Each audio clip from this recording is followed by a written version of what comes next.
నీటి మాట లోపల మనము ఈ నూతన సంవత్సరం, తెలుగు నూతన సంవత్సరం పేరేంటి? శ్రీ విశ్వవసు నామ సంవత్సరం లోపల మనము కూడా మన జ్ఞానానికి ఒక పునాదిని వేసుకోవాలి. అంటే ఒక ఇల్లును కడితే మనం ఎలా అయితే బేస్పెట్టి వేసి దానిపైన ఇల్లు నిర్మిస్తామో, అలానే ఇప్పుడు ఈ సంవత్సరంలో మనం అందరం సుఖ సంతోషాలతో ఒక ఇల్లులాగా విరజిల్లాలంటూ ఉండాలనుకుంటే మనం ఏమి చెయ్యాలి?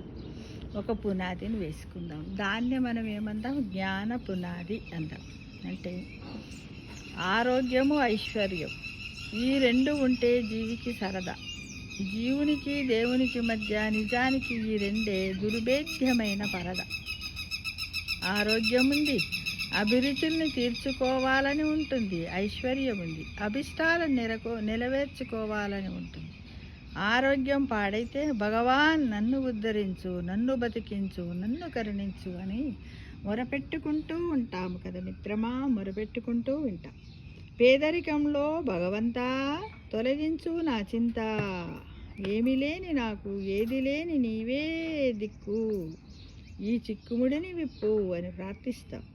ఆరోగ్యాలు, ఐశ్వర్యాలు భక్తికి అవరోధాలుగా నిలిస్తే రోగాలు, శోకాలు భక్తికి రహదారిని నిర్మిస్తున్నాయి. జై గిరిధారిని చూపెడుతున్నాయి. కలతల్లో కవితలు పుడతాయి, గాయాలు గానాన్ని కదిలిస్తాయి, ఆలాపనలు ఆనందాన్ని కలిగిస్తాయి, ఆనందాలు విలాపాలని తొలగిస్తాయి.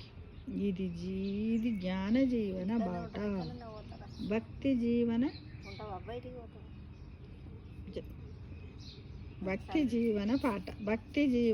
పాట. జీవికి అందమైన ఆట, జీవితములో రతనాల మూట. అందరికీ అన్నీ అనుకూలంగా ఉండు, ఒకవేళ నేడున్నా రేపు ఉంటాయని చెప్పలేము. పరిస్థితులు మారుతూ ఉంటే వాటితో పాటు మన మనస్సు కూడా మారటం ప్రారంభిస్తే ఇక సుఖమనేది జీవితంలో కుందేటి కొమ్మే అవుతుంది.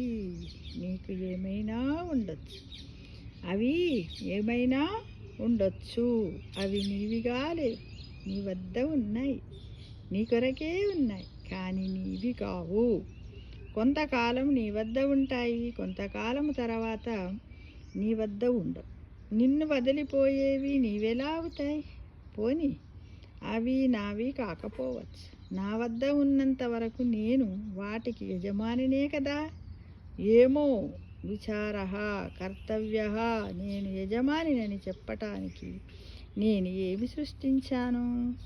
ఏది సృష్టించని నేను యజమానిని ఎలా అవుతాను? ఉన్నవన్నీ ఉమాపతివే.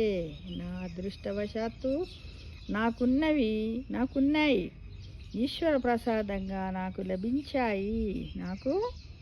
లభించాయి. ఏవి ఉండినా నష్టము లేదు. మనము వాటికి సంబంధించిన వారుగా ఉంటే మాత్రము లాభము లేదు. అవి నావి అనుకుంటే వాటికి సంబంధించి ఉంటాం. అవి బాగుంటే మనం బాగుంటాం. అవి చెడిపోతే మన మనస్సు పాడైపోతుంది. కోరుకున్నవి రావచ్చు, వచ్చినవి అలాగే ఉంటాయని చెప్పలేదు. వచ్చేవి ఏమైనా పోయేందుకే వస్తాయి.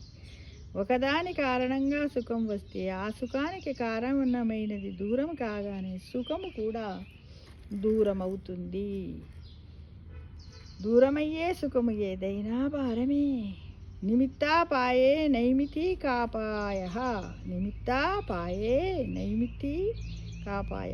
ఈ ప్రపంచంలో సుఖాల్ని కోరుకునేది మనమే, పారేసుకునేది కూడా మనమే. స్నేహం ఉండొచ్చు, మోహం ఉండకూడదు. ఇదే స్నేహం అని గీతాచార్యుని మాట. మమకారము తీయని విషము లాంటిది, అది నిలువునా ప్రాణాల్ని తోడేస్తుంది. మంచి చెడులను చూడదు. ద్రోణుడు మంచివాడు, ధృతరాష్ట్రుడు కాడు. కానీ పుత్రవ్యామోహంతో ఇద్దరు పాడైపోయారు. జీవితంలో ఏమి జరుగుతుందో ఏమి జరగదో అనే విషయంలో సందేహం ఉండవచ్చు. చావు విషయంలో సందేహం లేదు.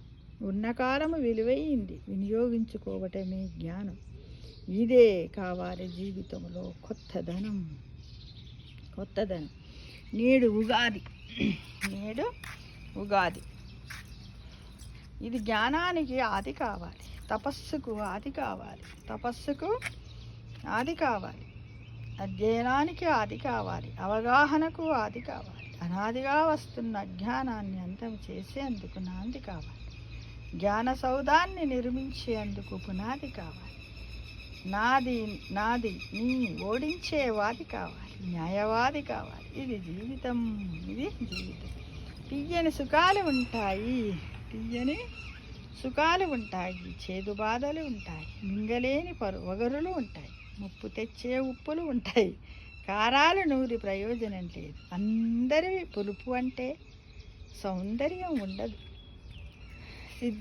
సిద్ధ్యో సత్సమో భూత్వా సమత్వం యోగా ఉచ్యతే.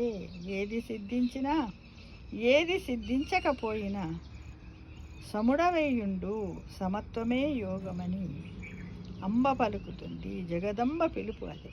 ఉగాది పచ్చడి తిన్నాము, పంచాంగం విన్నాము, గీతని ఇక వింటూ ఉంటాము, ఉంటూ వింటాము, విన్నది కంటాము, కన్నదానిలోనే కరిగిపోతాము అనుకుంటూ నీ జీవితానికి ఈ విధంగా ఒక జ్ఞాన పునాదిని వేసుకో మిత్రమా.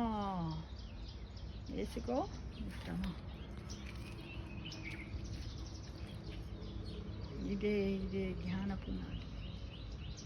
సమస్త లోక సుఖి